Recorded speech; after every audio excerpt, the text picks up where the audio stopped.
The different religions have different names. The Jews call the two arches together the Gate of Mercy. According to Jewish tradition, something ancient is shifting, literally. In the heart of Jerusalem, behind layers of history and prophecy, a sealed gate stands in silent defiance of time. It's easy to overlook, yet it may hold a mystery too significant to ignore. For centuries, it hasn't moved. But now, something is stirring. Dust falls without wind. Stones groan without pressure. Is it a coincidence or something more? A story buried in stone is slowly whispering back to life. What could it mean? And why now?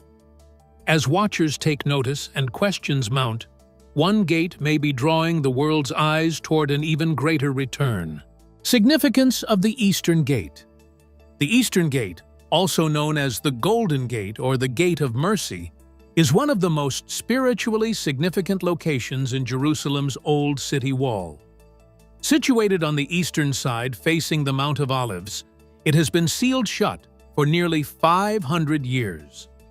This gate holds a unique place in both Jewish and Christian traditions because of its direct connection to messianic prophecy. According to ancient Jewish beliefs, the Messiah is expected to arrive from the east and enter Jerusalem through this very gate. In Christian theology, this expectation aligns with the path Jesus took during his triumphal entry into the city, fulfilling Zechariah chapter 9 verse 9 as he rode on a donkey, entering from the Mount of Olives and passing through the Eastern Gate. Historically, the gate was sealed in the early 16th century by Sultan Suleiman the Magnificent during Ottoman rule. Though no official decree explains why, the act is widely interpreted as a deliberate attempt to block the coming of the Jewish Messiah. To reinforce this, a Muslim cemetery was established directly in front of the gate, believed to ritually prevent a priestly figure, such as the Messiah, from entering due to Jewish purity laws. This sealing of the gate was not just a political or architectural decision, but a symbolic gesture of spiritual opposition. A wall raised not just against people, but against prophecy. The prophetic meaning of the Eastern Gate can be gathered from the visions found in the book of Ezekiel. It is recorded in Ezekiel chapter 43 that the prophet sees the glory of the Lord return to the temple from the east and enter through the gate. This vision has an earlier precedent in Ezekiel 10, where the glory of God leaves the temple and departs toward the east. The actual movements of departure and return create a prophetic pattern that is resounded in the life of Jesus Christ. He went out from Jerusalem by the Mount of Olives, Acts chapter 1, and that he would return in like manner is declared in the Scripture, Zechariah chapter 14 verse 4. The Eastern Gate, therefore, becomes a marker of divine presence, waiting for the moment when the Messiah returns in glory. Today, the massive gate stands firmly locked and bolted. Eerie sounds are heard. Stones are moved. Some dust falls down occasionally, and whispers are rumored to be heard as strange vibrations take effect. Some attribute this to natural aging and structural shifting. Others among observers and scholars regard them as captured phenomena, early signs of prophetic advancement. The more this status quo continues, the more this gate turns into something other than mere historical interest. It divides what is natural from what is divine. It seems to take a place most relevant at the point where a world is in dissension and born anew within its spirit. The Eastern Gate is destined to be a silent watcher for the world that prophecy might not just be something from history, but will happen any day now. But what if this gate wasn't just closed by bricks, but by intention far deeper than politics? Historical and spiritual motives. The sealing of the Eastern Gate in Jerusalem is one of the most enigmatic decisions made during the Ottoman era, and its implications extend far beyond simple urban planning. In the early 16th century, during the rule of Sultan Suleiman the Magnificent, Jerusalem's walls were extensively rebuilt to fortify the city. As part of this reconstruction, Suleiman ordered the Eastern Gate to be permanently sealed. While no surviving edict provides a clear explanation, scholars and theologians widely interpret the decision as spiritually strategic. At the time, Jerusalem was buzzing with messianic expectations, and both Jewish and Islamic traditions acknowledged the prophetic importance of the Eastern Gate. The idea that the Messiah would eventually come from the east and enter the city through this particular gate is one of the central tenets of ancient Jewish tradition. Suleiman's decision to block the gate as a preventative measure against any perceived fulfillment of that prophecy may have been influenced by the widespread belief that existed at the time of his reign. Suleiman also ordered the building of a Muslim cemetery right in front of the gate, rather than just securing the entrance with stone. Jewish law states that Kohanim, or descendants of priests, are not allowed to enter cemeteries without being ceremonially defiled. This action would essentially erect a physical and spiritual barrier if the Messiah were to be a priest, as some traditions propose. This can be seen as a defensive move and a theological move at the same time. The Ottomans sealed the gate with a cemetery. Before it was meant to discourage the people from revolting or having messianic aspirations, but it would shut down a divine narrative in their minds as well. History, however, has shown time and again that attempting to thwart divine prophecy falls by the wayside in defeat. From pharaohs in Egypt to emperors in Rome, the biblical narrative is consistent in that resisting and attempting to detain God's plan always see the fulfillment of His word. Suleiman's deed, therefore, would have generated another chapter to the story, ironically serving to reinforce the importance of that gateway in the timeline of messianic expectation. Today, the sealed Eastern Gate is a well-known representation of both divine patience and human disobedience. Although the closure made political sense at the time, it now has significant prophetic implications. The East Gate Cemetery and its ongoing inaccessibility have sparked eschatological expectations and theological conjectures. The 16th century Sultan's sealing of the gate was more than just a defensive measure. It was a silent but significant character in a centuries-long drama. The very action that was meant to keep the Messiah from coming could just as easily be interpreted by many believers as guaranteeing his return. Ezekiel's prophetic pattern. The prophetic foundation of the Eastern Gate's significance is deeply rooted in the visions of the prophet Ezekiel, who lived during the Babylonian exile. In Ezekiel chapter 10, he describes a tragic moment when the glory of the Lord departs from the temple due to the unfaithfulness of the people. The divine presence lifts from the threshold of the temple and exits toward the east, ultimately resting on the Mount of Olives. This departure was not just a physical withdrawal, but a spiritual judgment, symbolizing God's sorrowful exit from His dwelling among His people. This eastern direction, toward the very location of the now sealed gate, became symbolically charged with prophetic meaning. Several chapters later, in Ezekiel chapter 43, the prophet sees a contrasting vision of hope and restoration. In this passage, he witnesses the glory of the Lord returning from the east, once again entering the temple. The language is vivid and awe-inspiring. The glory is radiant, the earth shines with His presence, and Ezekiel falls on his face as the Lord enters through what he calls the gate facing east. This eastward entry marks the return of God's presence to Jerusalem, reversing the earlier vision of exile.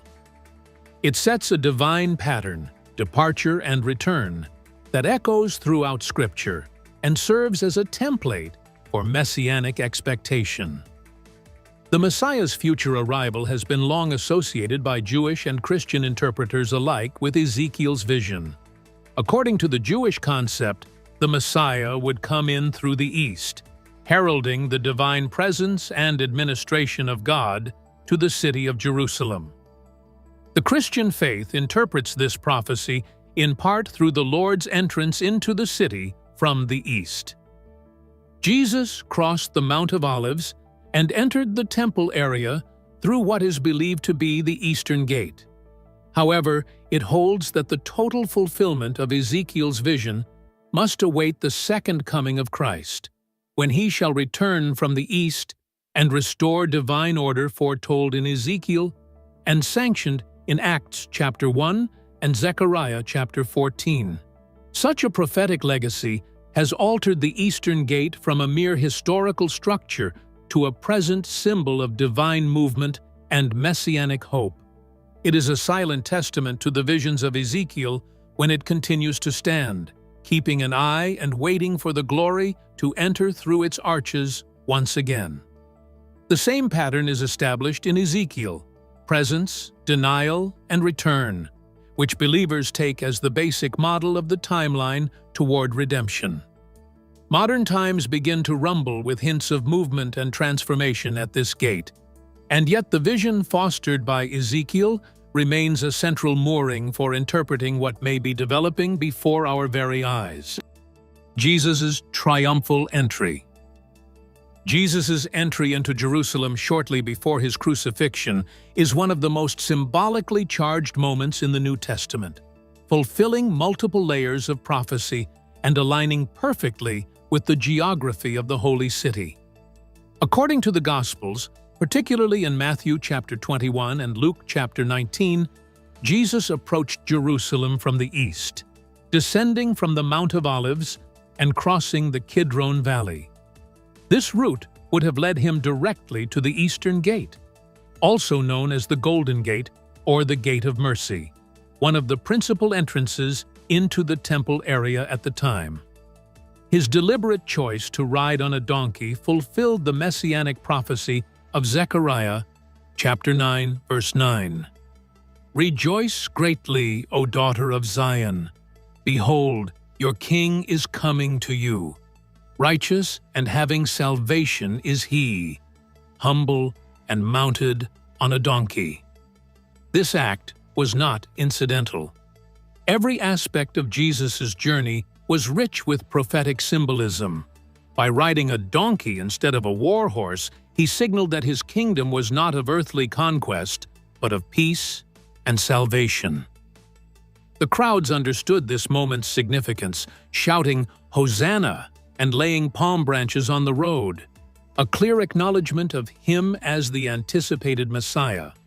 Though the Gospel accounts do not name the gate specifically, the traditional route from the Mount of Olives into the temple area would have led him through the Eastern Gate, reinforcing the messianic alignment with Ezekiel's vision of divine glory entering from the east.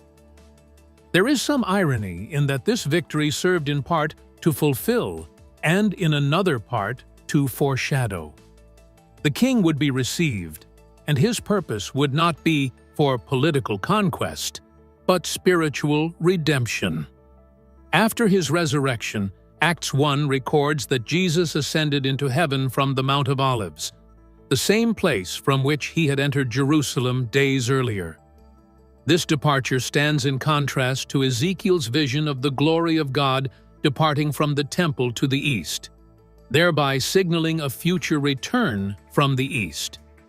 Zechariah chapter 14 verse 4 prophesies that, "On that day his feet will stand on the Mount of Olives to the east of Jerusalem," establishing eastward as both the divine path of his entry and return. Even at present, this kind of historical and geographical specificity resonates with believers. The East Gate has been closed for hundreds of years, but it still stands as an ever-present observer of that powerful moment in redemptive history. Jesus did not pass through this entry point only to fulfill an ancient prophecy. He also announced divine destiny. Considering the fact that Scripture promises to return in the same way and for the same cause, this place thus acts as a focal point for those watching for the signs of the second coming of the Messiah, from ascension to return.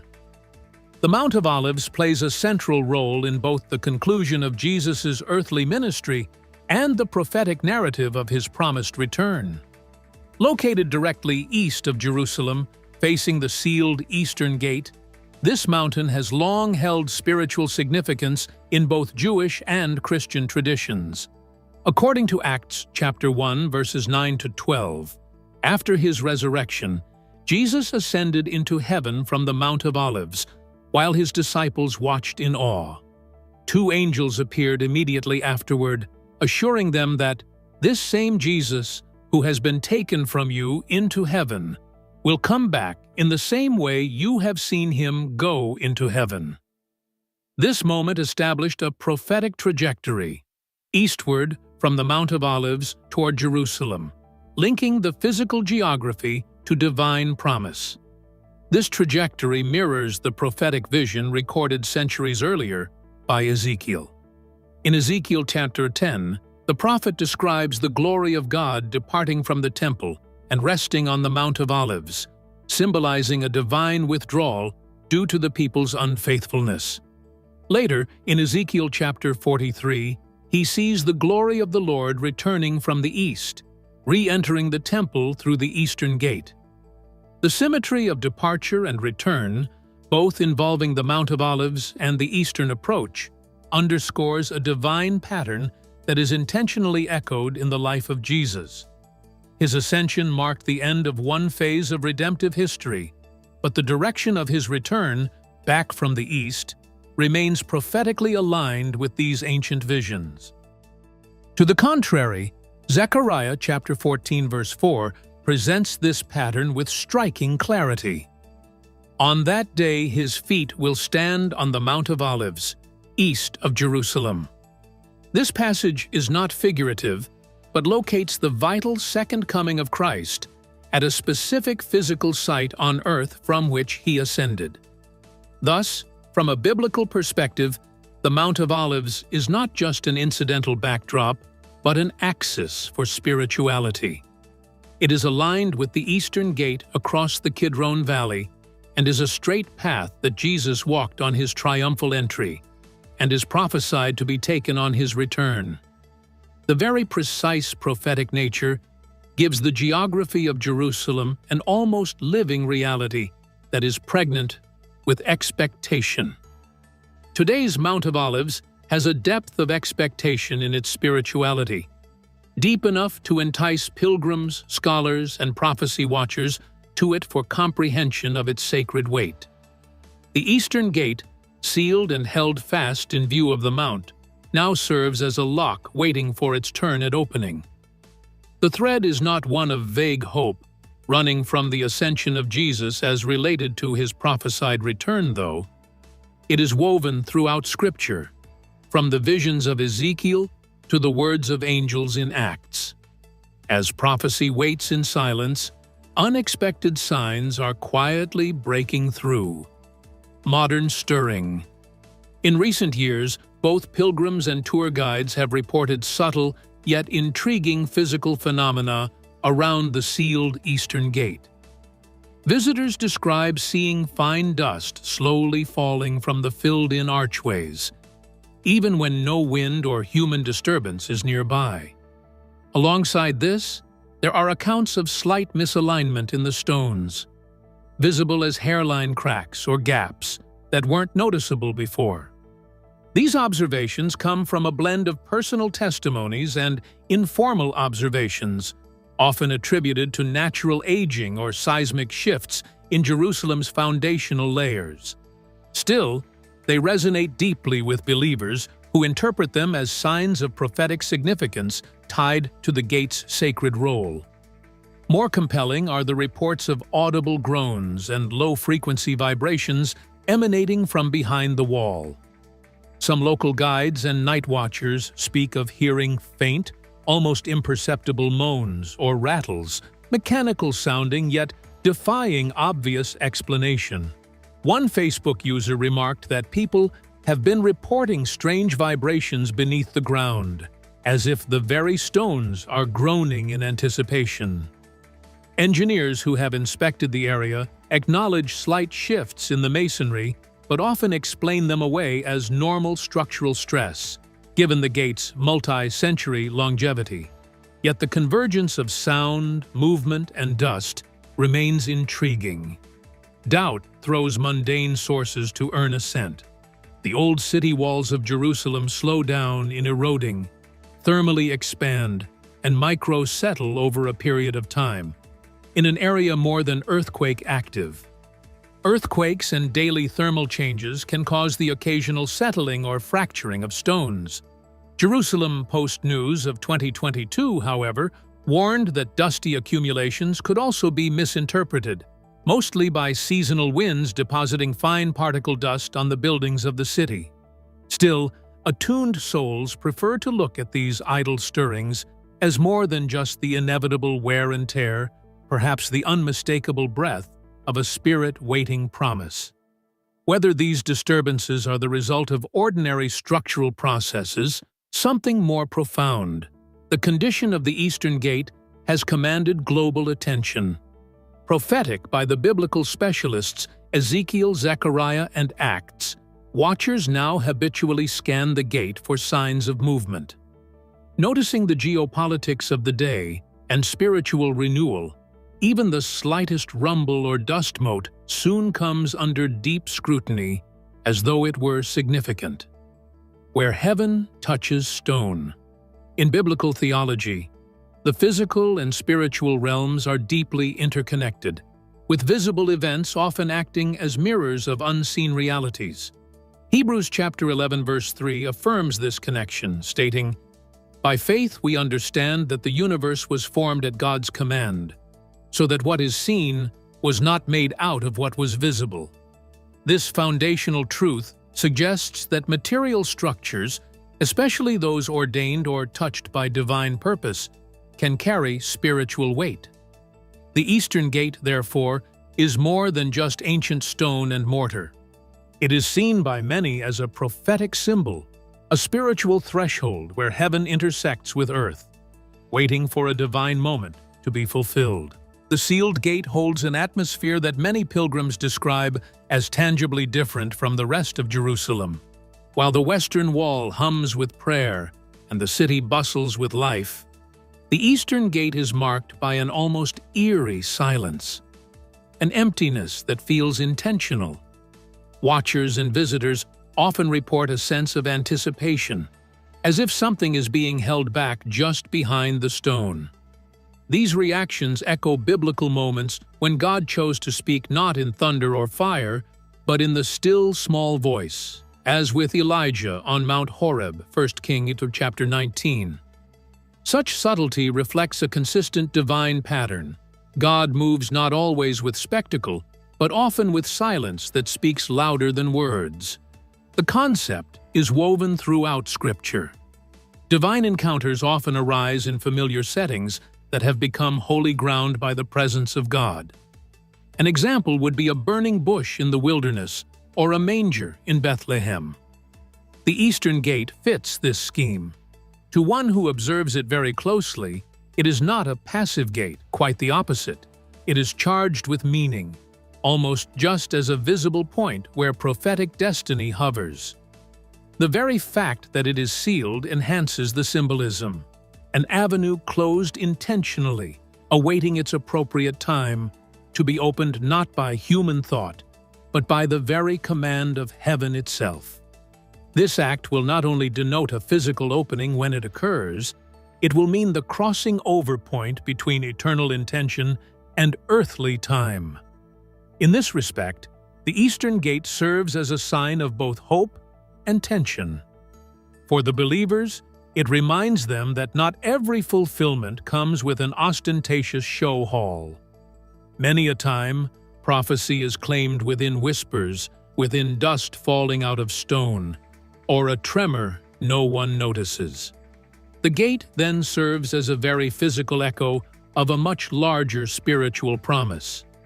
What is unseen is not the same as unreal. Just as Jesus went through the gate in quiet humility, so too his return may start out very subtly, with a movement that no one recognizes, but which is understood deeply by those watching with spiritual eyes. Watchmen on the walls. Throughout Scripture, God appoints watchmen to observe, warn, and intercede for his people, individuals who stay alert when others sleep.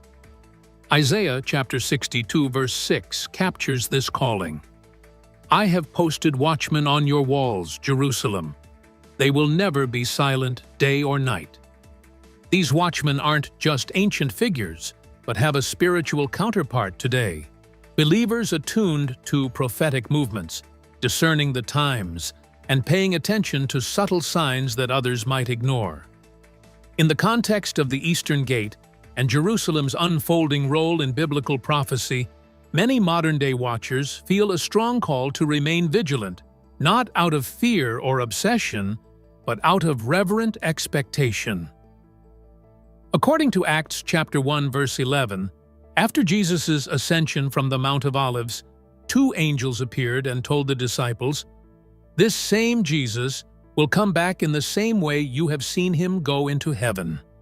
This message has inspired generations of believers to keep their spiritual eyes open, watching not just for world events, but for alignment with Scripture. Today, pastors, scholars, tour guides, and everyday believers are among those standing on the wall, figuratively and even literally, visiting the Eastern Gate, praying near it, or studying developments tied to its status. Reports of falling dust, shifting stones, and unusual sounds are often first noted by these watchful individuals who sense their significance beyond natural explanation. The watchmen do not give harbingers of apocalyptic headlines. They see through the eyes of people, sensitive voices that understand the fact that prophecy is often fulfilled quietly and secretly. Just like God's speaking to Elijah, who was not in earth-splitting fire, but a gentle whisper. 1 Kings chapter 19. They say that the signs of the times may well be such signs as are seen. Watching the watchmen standing along the Eastern Gate makes them feel that there is a marked difference in the silence and vibration felt on the ground from so effortless a movement in heaven. Spiritual reality, indicating that something may indeed be stirring. Watching these individuals tends to view their job not for the dates predicted, but rather for those hearts that are preparing, awake to what is a real-time prophetic movement. Watchmen have an urgent and holy task. In a world of distractions and rapid motion, these people keep the church soundly, Scripture-centered, and aware of the spiritual landscape that develops in time. Global instability has increased, and Israel is once again in the throes of geopolitical and theological discussion. Their presence is becoming ever more critical. Prophecy's sacred stage. Jerusalem is more than an ancient city. It is the prophetic heartbeat of Scripture.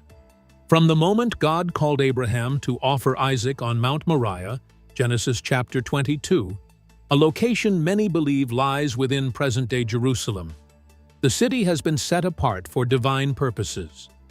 Throughout the Old Testament, Jerusalem served as the spiritual and political center of Israel. It was where King David established his throne and where Solomon built the first temple, the dwelling place of God's presence among his people. Prophets wept over it, kings ruled from it, and psalmists sang of its beauty and destiny.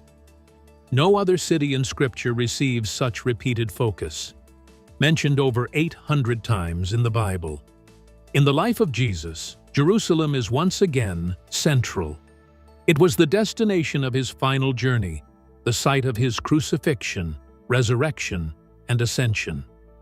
He lamented over it in Luke chapter 19, verse 42, saying, "If you, even you, had only known on this day what would bring you peace, but now it is hidden from your eyes." This lament speaks volumes. Jerusalem was, and is, seen by God not just as a city but as a covenantal signpost. It is the place where divine interventions intersect human history. And according to biblical prophecy, it is the city where Christ will return. Zechariah chapter 14 verse 4 states that his feet will stand on the Mount of Olives, facing Jerusalem, and from there he will enter again. In the New Testament, Jerusalem continues to be at the epicenter of the eschatological vision. The book of Revelation describes a new Jerusalem coming down from heaven where God will live with human beings forever and ever. Revelation chapter 21. This new city illustrates both continuity and fulfillment. It connects New Jerusalem, the scene of divine action, with God's eternal Jerusalem of the future kingdom. Until then, the city will remain under full war, prayer, pilgrimage, and prophecy. With political upheaval and spiritual seeking at play, Jerusalem stands as a real and symbolic axis where earthly choices and heavenly intentions meet.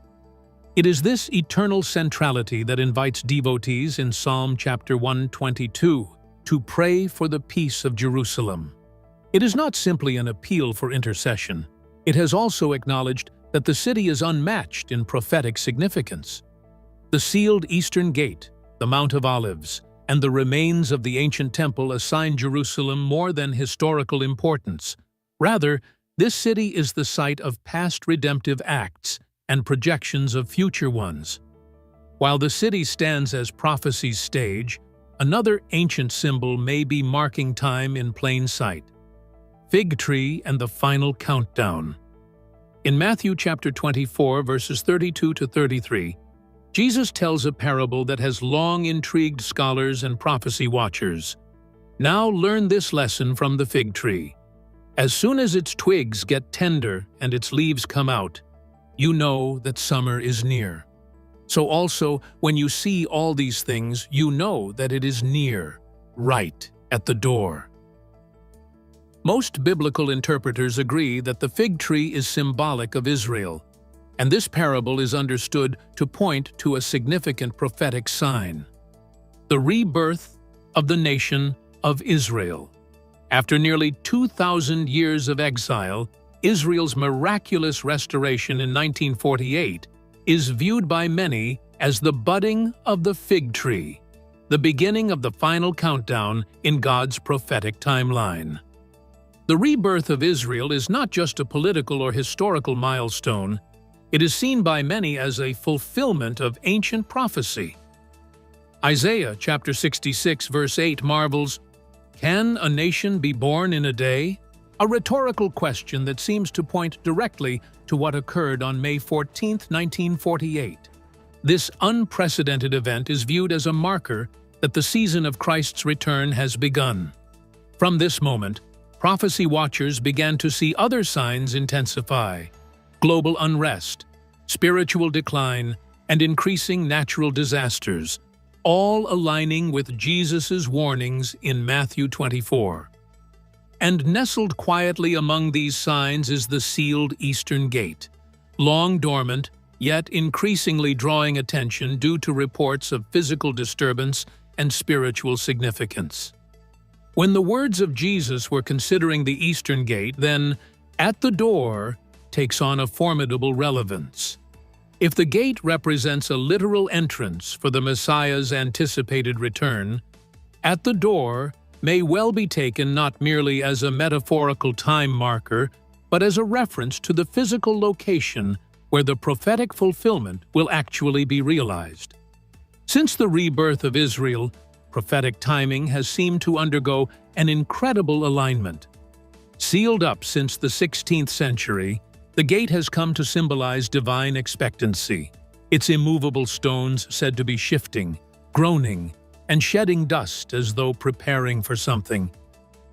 If you felt something stir in your spirit today, don't keep it to yourself. Like this video, Leave a comment with your thoughts or questions and subscribe to stay alert to the signs and stories still unfolding. There's more to uncover, and you won't want to miss what's next. Click the video on your screen. Stay watchful. Stay ready.